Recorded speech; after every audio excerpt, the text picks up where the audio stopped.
Olá, meus queridos alunos, meus futuros pedagogos e pedagogas, vocês do oitavo período, né? Praticamente já são pedagogos, né? Já estão no mercado.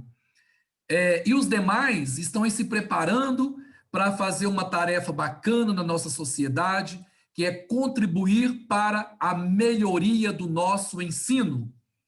Nós todos contamos com o trabalho de vocês. Bom, na nossa primeira aula, nós fizemos uma revisão, né? Uma revisão daquilo que vai cair na avaliação de vocês. Então, tentei explicar de uma forma bem didática, com calma, explicando item por item, para que vocês não tenham nenhuma dúvida. Na hora da avaliação, vale a pena conferir esses materiais que eu estou passando hoje para vocês. Bom, de que nós falamos na nossa primeira aula? Falamos da educação ambiental orientada com valores. Como eu disse para vocês, é aquele tipo de educação que ela quer incutir nos nossos alunos valores. Da mesma forma que a família estabelece valores, né, para as crianças, dizendo para elas o que é correto, o que é incorreto, o que é o certo da vida, o que é errado da vida, né, o respeito que se deve ter pelo outro, etc. e tal. Esses valores que a família passa, nós também precisamos passar valores de cunho ecológico para as pessoas, né? Fazê-las pensar de uma forma ética, desenvolver nelas os valores, que as nossas crianças desenvolvam valores éticos ligados à ecologia. Bom, o segundo item foi a ecologia profunda, aquela em que nós vamos além dos valores. Nós trabalhamos também a questão dos sentimentos, a questão de conectar, né, os sentimentos, as emoções ao estudo do meio ambiente. Depois, nós trabalhamos como terceiro item a chamada educação ambiental naturalista. É aquela que apregoa que o ser humano ele tem que ser visto de uma forma bem ligada ao natural, a todas as sensações da natureza, né? É preciso que nós entremos na natureza e nós nos sintamos partícipes dela, pedaços dela. A gente ter a sensação da natureza, sentir na pele, sentir o cheiro, sentir o paladar, a gustar, tudo que nós tivermos direito em relação à natureza, né? É o ser humano ligado aos fatores ambientais, aquilo que caracteriza o ambiente. Bacana. Bom, depois falamos também sobre o ecocriticismo literário. É desenvolver a perspectiva da literatura, né, a perspectiva ambiental a partir da literatura. Levar os nossos alunos à leitura. Então, escolhermos obras que irão fazer com que o nosso aluno pense sobre o meio ambiente, reflita sobre o meio ambiente. Essa é a nossa perspectiva, a perspectiva da literatura. Então, grandes obras foram escritas desde o século XVIII falando sobre isso. Nós não podemos esquecer do Rousseau, Jean-Jacques Rousseau, um grande pensador francês, o Tireur, né? Foram homens que falaram: é preciso ligar a natureza humana à natureza. A natureza é capaz de nos deixar tranquilos. Observem o dia de hoje. Hoje, aqui em Onça de Pitangui, está nevando. Por quê? Porque aqui é um pedacinho de Nova York durante o inverno. Aqui está nevando. Então, quando eu olho para a janela e eu vejo a neve caindo lá fora, isso me dá uma tranquilidade, uma introspecção. Eu começo a olhar para dentro de mim mesmo. Dá um soninho danado, né? Uma vontade de ficar só comigo mesmo, sabe? Uma vontade de não fazer nada, de não pensar em nada. Olha como que a natureza é linda. A isso se dá o nome de ecocriticismo literário, né? Ligado à educação naturalista. Beleza. Depois nós estudamos a educação ambiental para conservação de recursos. E sobre o que nós falamos? Os chamados 6 R's, né? Que vem de reciclar, que vem de reutilizar e assim por diante. São os famosos 6 R's, né? Mas é muito preocupado com o consumo também, e não com a ligação forte, intrínseca do homem com a natureza. Olha-se pela perspectiva do consumo. Também nós falamos também da necessidade da conservação ambiental. Beleza. E agora, sobre o que nós iremos falar? Nosso último assunto de hoje chama-se ecopedagogia. Espera aí, ecopedagogia? O que tem a ver conosco, nós que somos pedagogos? O que isso tem a ver conosco? Vamos ver? Vamos conferir o que tem a ver conosco? Então vamos lá. O que será essa tal de ecopedagogia, afinal de contas, hein? Bom, eco vocês já sabem, vem de ecologia. Pedagogia diz respeito a vocês, né? Os pedagogos, as pedagogas. Então, o que seria a ecopedagogia? A ecopedagogia, ela trabalha com 6 eixos. 6 eixos. Vamos falar agora dos 6 eixos da ecopedagogia. Primeiro eixo, promoção da vida para desenvolver o sentido de existência. Nossa, altamente filosófico, não é? Altamente filosófico. Promover a vida para desenvolver o sentido da existência. Bom, esse eixo parte de qual princípio?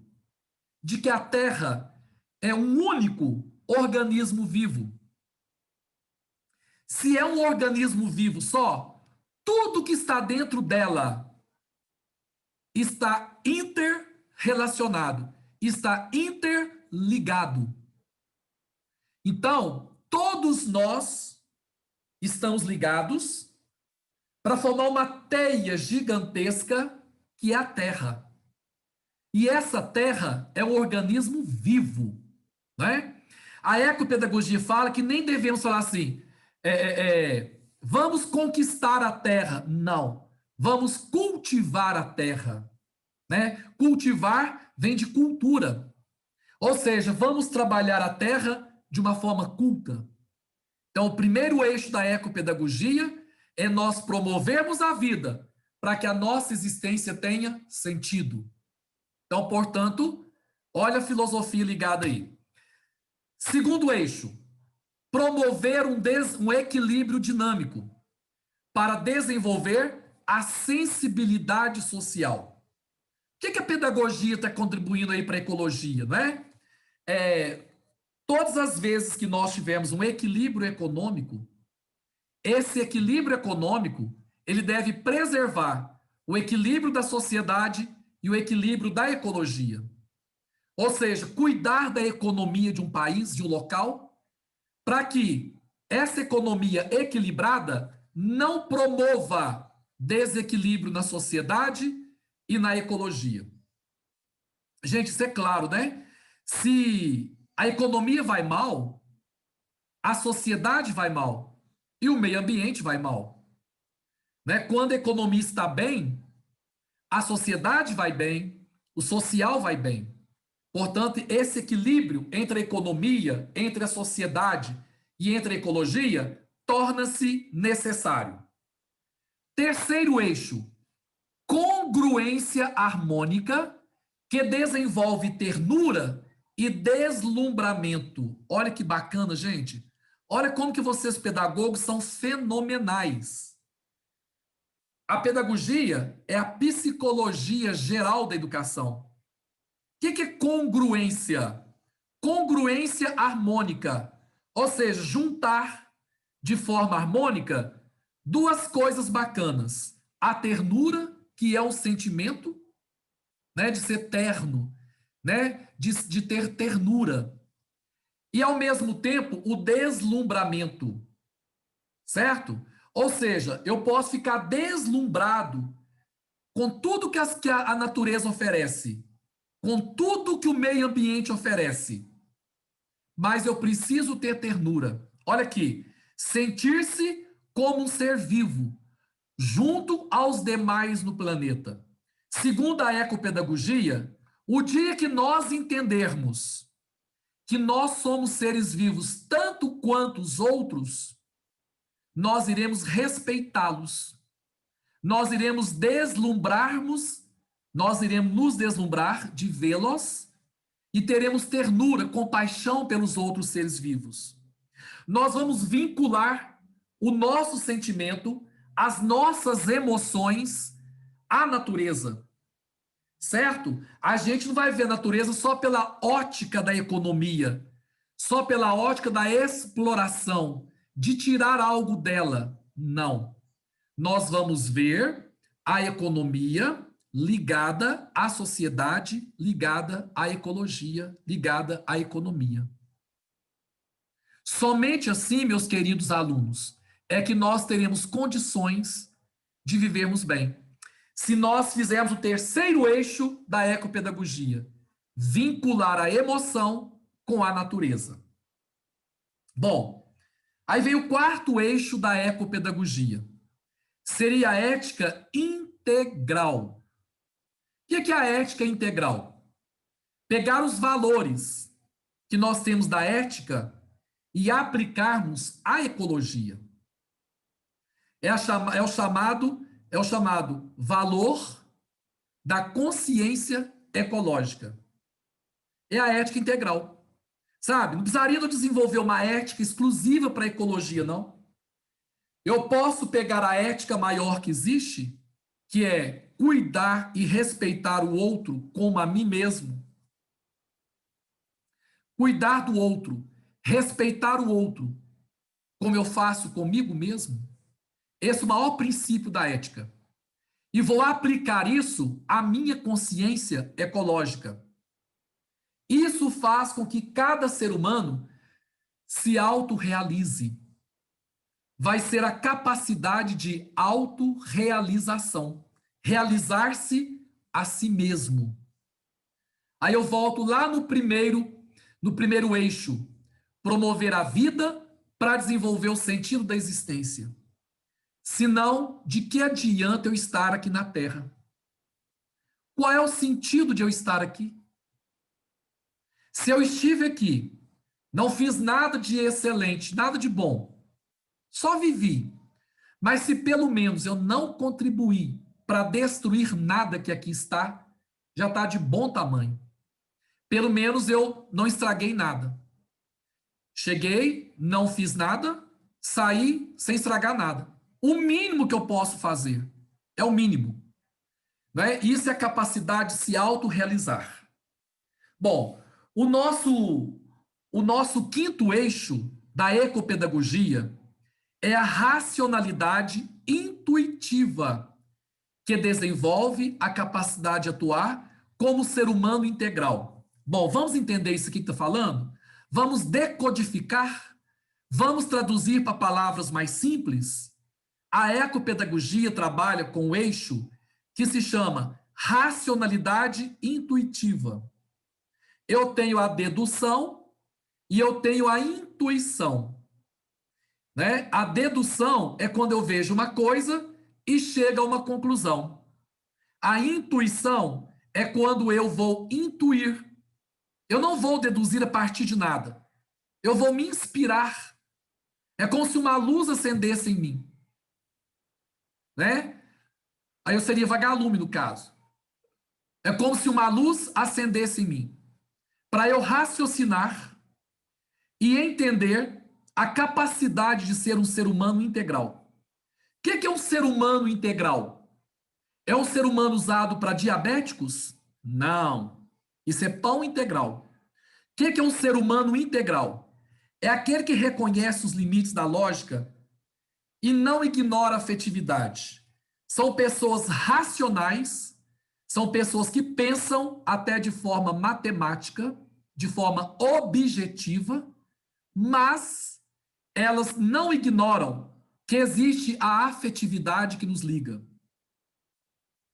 É um ser humano que é capaz de transformar a ordem e a desordem no mundo, né? Que tem essa visão, que tem essa noção. O que é ordem? O que é desordem?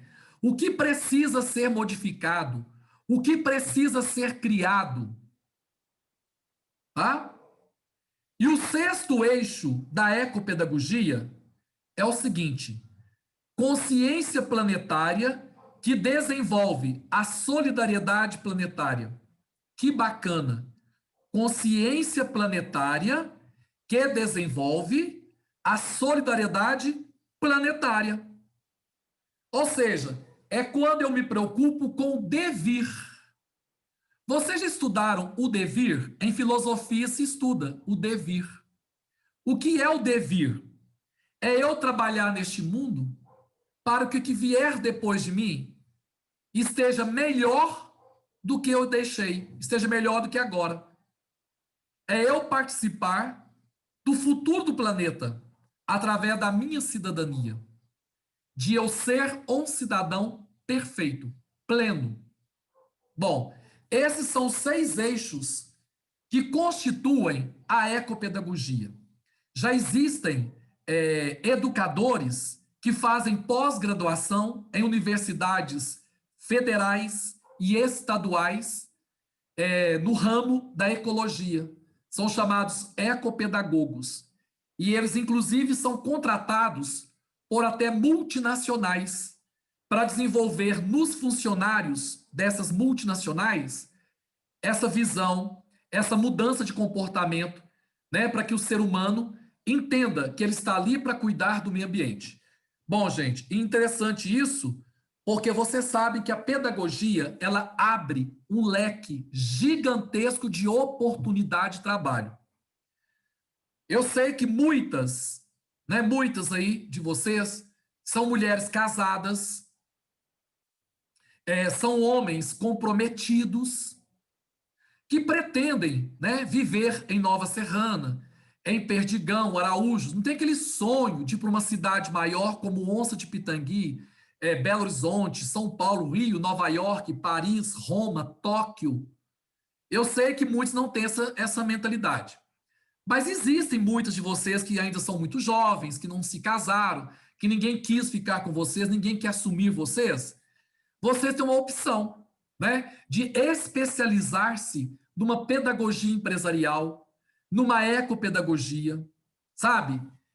Entrar numa multinacional e ganhar o mundo trabalhando no campo nesses ramos. Além de você ganhar muito dinheiro, você vai dar aula em universidades, você vai ser escritor, vai produzir muitas obras em cima disso, né? Vai ganhar um big salário e vai fazer um trabalho que você goste. Ou seja, ao mesmo tempo que você está fazendo uma coisa produtiva, você está fazendo com prazer. Você será um ecopedagogo ou uma ecopedagoga, né? Um especialista na pedagogia ecológica. Ou também uma pedagogia empresarial, para você trabalhar nas empresas. As empresas hoje, às vezes, preferem um pedagogo a um psicólogo. Porque o psicólogo limita-se ao campo das emoções, dos sentimentos, do comportamento. Já o pedagogo, ele vai além. Além de ele também lidar com a questão comportamental, ele trabalha com a questão da formação educativa das pessoas, né? E a ecopedagogia faz parte desse ramo. Combinado? Bom, essa é a matéria toda que eu fiz revisão para vocês, tá? Agora, meus queridos alunos, eu vou mostrar para vocês o seguinte. Vocês apresentaram para mim, mandaram para mim, né, o trabalho que vocês fizeram lá do projeto. Muitos trabalhos ficaram excelentes, excelentes, né? Não tem nem o que discutir de tão bons que esses trabalhos ficaram. E eu vou escolher um trabalho aqui, um trabalho que eu gostei do esmero, da dedicação, e através dele eu quero homenagear a todos vocês aqui agora, tá? Olha que bacana ficou esse trabalho aqui, ó. É o trabalho da Alessandra Ramalho, Flávio Fidedigna e Marcionita Gomes, tá? É um trabalho, assim, que realmente eles puseram o pé, né, lá no território. Elas estiveram lá no lixão de Nova Serrana, né, onde tiraram essa foto. Eu não posso comprovar, é claro, se a foto é de lá, né? Eu estou acreditando que pode ser, né? A foto de lá. A Flávia Fidelis me garante que a foto é de lá. Tá? Então, visitaram o lixão de Nova Serrana, que é lá no bairro Santa Maria de Nova Serrana, parece-me que quase na divisa com Leandro Ferreira.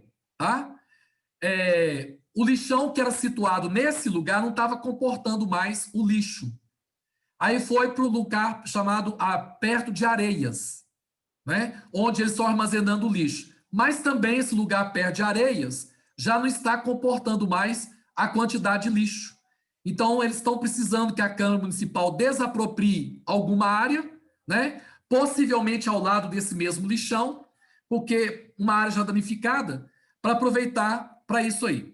E aqui elas fizeram um histórico, né? Que tem uma área lá na fazenda Cantagalo, um lugar chamado Charneca, inclusive eu conheço esse lugar, e lá foi invadido, né? Lá foi invadido. E tem um processo muito demorado, as pessoas invadiram e tal. E elas visitaram, então, enfim, o lixão. E lá ficaram tão íntimas, né? Que até estão chamando o rapaz que trabalha o tratorista de Valdeci, né? A Flávia Fidel já estão chamando ele de Cici, já o chamou para ir lá no boteco dela, tomar uma cachaça, comer um sanduíche e tal. E ele fala que ele faz esse trabalho com o trator, que é o processo de aterro, né? Que é o aterramento. Depois que as pessoas vão lá, tiram as matérias de reciclagem. E todo dia o lixo é coberto, né, na medida do possível, e essa limpeza fica por conta do município. Você sabe que essa mania de colocar terra em cima do lixo, aterrar o lixo, não resolve o problema do lixo, né? Porque ele fica enterrado, ali começam as bactérias a atuar, ele começa a apodrecer e a liberar uma toxina chamada chorume, que é um líquido preto, que pode cair nos canais subterrâneos de água e afetar as nascentes de água. Por isso que nós sentimos o mau cheiro. O mau cheiro do lixo, ele vem das bactérias, né? Eles vêm das bactérias que estão decompondo o material orgânico. O cheiro ruim é das bactérias decompondo o material orgânico. Lá não tem voluntários, né? Por causa do motivo de saúde. Lá existem 15 pessoas que ficam lá pela prefeitura, né? Para mexer com esse lixo. Então, elas entrevistaram o senhor que trabalha lá, né, que é o senhor Valdeci, o Cici, para a Flávia Fidelis, né, e o Fifi preferiu que a foto fosse tirada de costas, de preferência, né, nessa posição estranha. Então, perguntar para ele, há quanto tempo o senhor vive desse trabalho? Ele fala que não é um voluntário do lixão, que ele vive e trabalha ali por conta própria há mais ou menos 2 anos, tá? Desculpe, gente, Valdeci é o cara do trator, né? E que tipo de material recebe o lixão? Então, ele fala que desde materiais industriais, sintéticos, papéis, vidros, plásticos, papelão, alumínio e cerâmicas. Aqui mostrando os caminhões dos órgãos municipais, né, no caso da prefeitura, caminhões muito bem conservados, inclusive, todos adaptados, né, a prefeitura está de parabéns, né, com o transporte que ela faz do lixo, né, só que eu estou observando que o rapaz ali que cuida disso, ele está sem máscara, sem nenhuma proteção, apenas boné e camisa de manga comprida, mas não está com luvas, mas a mão dele está dobrada, eu não sei, né? Estou supondo. Está sem máscaras, enfim, não está usando IPI. Aí perguntou para ele, sua família é sustentada através do lixo? Ele falou que não, que trabalha por conta própria e ele sustenta a família com R$ 2.000. Mas ele trabalha muito, também separa materiais para reciclagem. Aí perguntaram, o senhor toma quais medidas sanitárias ou de higiene para lidar com os materiais do lixão? Ele disse, nenhuma. Não uso nada. Aí perguntou, ele falou que é perigoso cortar a mão com vidros, né? Tem pessoas sem consciência que guardam os materiais cortantes de forma inadequada. E falou também que já teve um corte, né? Que o que mais tem é corte na mão por causa da falta de luvas. E também no pé, pois ele não usa bota, ele usa chinelo. Olha sem base uma coisa dessa, né? Lá está ele, né? Usando chinelo, sem a luva, camisa de manga curta, sem uma máscara de proteção, inalando todos esses dejetos que estão aí, né? Com as bactérias. Aí perguntaram: os poderes públicos cuidam do lixão? Sim. A prefeitura cuida da parte do aterro sanitário, ela disponibiliza a máquina e um operador. Agora, a coleta do lixo, ela é terceirizada.